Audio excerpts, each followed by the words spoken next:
I am going to thank a coach, and you don't have to respond, but I just want to thank you on behalf of the audience and everyone in the media for giving all of us probably the best 2 months we've ever had. So thank you. You're welcome. I do like the media's fun. I mean, and as I say, it is not good. I enjoy doing it. Like everybody says, you hate recruiting. I like recruiting. I like talking to the media. It's all fun. You had I was sitting in the audience when you were here, because you can imagine everybody was excited to hear what you had to say. You had, I thought, one of the funniest answers I've ever heard, and I've only been covering this since the mid-'80s. Somebody said, Coach, I transcribe all of the coaches' comments, and can you explain why you talk so fast? And I thought your answer was brilliant. I'll let you. We're trying to get in and out. We're trying to save time. I can get you guys out. You can go do things you got to do. I got things I got to do. We can get in, get out, and you still get the information. You're not shortchanging any information. Yeah, and I mean, it made perfect sense. And listen, you made a great point, I thought, because you only have a certain amount of time with the players. Why waste it? Exactly right. I say that. To be able to get your information in as a coach, and you got to slow it down and explain it, but to be able to get that much information, you're on such a time slot because of the hours you're into, man, it does. You don't realize it sometimes how fast you do talk to get information to them. You listen, we all talk about you, and everyone has talked about everything about you from your salary to what you've accomplished. But it was interesting. You're still a junior member of the coaching fraternity, because on, I think it was Tuesday, Coach Saban was behind us for 30 minutes. There was not a single question about the episode with you. Today, the first 4 questions to you were about him. They were all Alabama reporters. Every reporter up there, AL.com, Huntsville, Birmingham. I said, we got invaded. You said something interesting, and I want to talk about some other things, but you seem to indicate you're good, it's behind you. Yeah, plenty of raised eyebrows in the audience, but how can you explain that to us? No, we are. We're good. And where we come from, you say what's on your mind, you do it, you move on, and you're playing ball or whatever you're doing 10 minutes later. And it is part of our culture. I joke about that, but if you were thin-skinned where I grew up, from my father to my grandfather to whoever, they told you, I mean, right was right, wrong was wrong. They told you, and they moved on and didn't worry about it. That's kind of how way we grew up. He says what he says, I say what I say. But we don't, it is what it is, and you move on. You're competitive, and you do the things. And I think part of that, though, we're in a world right now, we're not sure what to do. And that's what the fear is. It's not, usually coaches, we got to have the answer. Right. Our job is to have the answer, all right?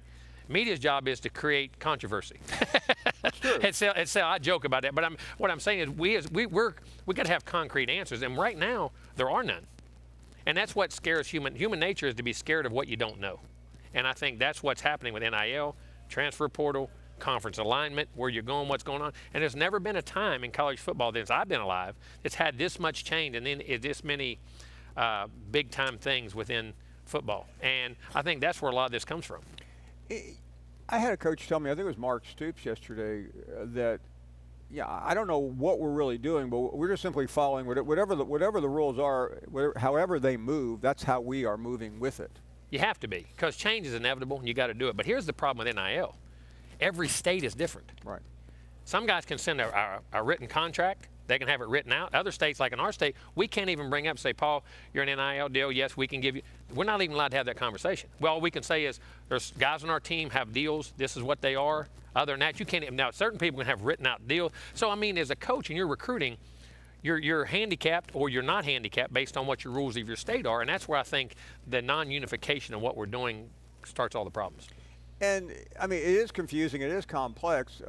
And ultimately, none of us know how it's going to end. So how do you deal with it, though, in real time, especially with the bright lights on you? By what the rules are you have to deal with. And that's all you can do. And you do the best. You fight, scratch, and claw to do the best at the rules you're given to be able to recruit and do what you have to do. And unfortunately, that's the one part of college football right now that really is, like you say, it's never going to be the same. Like Commissioner Sankey said, change is here. But it doesn't have to always be like it is. Now, when I think what he's talking about, we can unify this thing, right. But we got to have. But Congress is the only one who can do that. Congress has to do it because of the antitrust laws. I mean, having salary caps and all, those are all great ideas. I agree. We all brought them up. But then they said, well, the antitrust laws and all those things keep you from that. So there's going to have to be some kind of ruling or laws or whatever it is coming from Congress that set it. But you know. That's going to take a while. There's not a lot of trust for a lot of things in college athletics, but there's less trust for Congress. Yeah, I mean, and they got so many other things on their plate, but it is something they need to do because they went ready, shoot, aim. Yeah, you know what I mean? Instead of ready, aim, shoot. Well, the one thing I did detect from you today was confidence. I mean, I've watched you over the years, and I mean, coaches tend to badmouth. You were not badmouthing your team today. I like our team. I mean, we have some holes when young guys have to play, but it's got when there's players there and excitement there, and you got to get them coached, and they have to play. But I like where we're at as a program. I really do. I mean, we didn't reach. Like being 8-4 is not acceptable. Okay. We're not. I mean, we had some injuries. We had all, but still, the year before, we were right there in the playoff picture. We were right there ready to win an SEC or be right there at it, and could have, in my opinion, we're one of the top 4, but we didn't get it. That's part of it. But last year, we had some injuries, but then we played well, and I was just pleased with how we finished. Okay, that's not acceptable. We know that. That's not our standard of what we're going to do. We're not going to lower our standard. But I like the amount of depth we have on our team, the youthfulness, the experience, the in-between guys coming off injury, which makes them hungry. I think what that does is creates competition because, listen, we are what our habits say we are on a daily basis. And your habits come from what you do each and every day.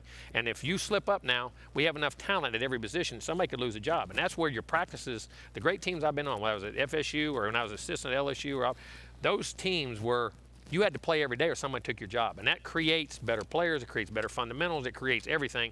And that's when you have a chance to really, and I feel we're as good a place at that in our program from this year to going forward that we've been in since I've been there. Thank you for watching ESPN on YouTube. For live streaming sports and premium content, subscribe to ESPN+.